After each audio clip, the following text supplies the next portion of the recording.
అప్పు ఎవరికైతే లేదో వాడు హ్యాపీగా ఉంటాడు, సంతోషంగా ఉంటాడు. పిల్ల పాపలతో హాయిగా తెచ్చుకుంటే అది ఆనందంగా తిని హాయిగా నిద్రపడుద్ది. ఇంక ఈ అప్పులు ఒక్కసారి అలవాటు అయినాయి అనుకోండి, ఇంకా అవి పెరుగుతాయి తప్ప తరగవు. ఎవరికి నిరూపించుకోలేము. చాలాసార్లు చెప్తాను మీ అందరికీ, కొన్ని వందల సార్లు చెప్పాను.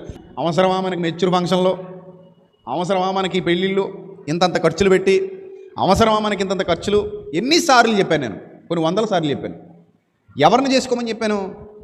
ఏ అప్పులు లేకుండా, అప్పు చేయకుండా, బాగా మిగిలిపోయి పరిస్థితులన్నీ బాగున్నాయి, ఇంకే ఇబ్బంది లేదు మనకి, ఇప్పటికే ఎక్కువైపోయింది, ఏం చేసుకోవాలో తెలుస్తలేదు అన్నప్పుడు నువ్వు ఫంక్షన్ చేసుకుంటావో చేసుకో, డాబుడుబుగా పెళ్లి చేసుకుంటావో చేసుకో, హడావుడి చేసి 100 మందికి 1000 మందికి భోజనాలు పెడతావా పెట్టుకో, ఏమైనా చేసుకో, అవసరం అంటున్నాను.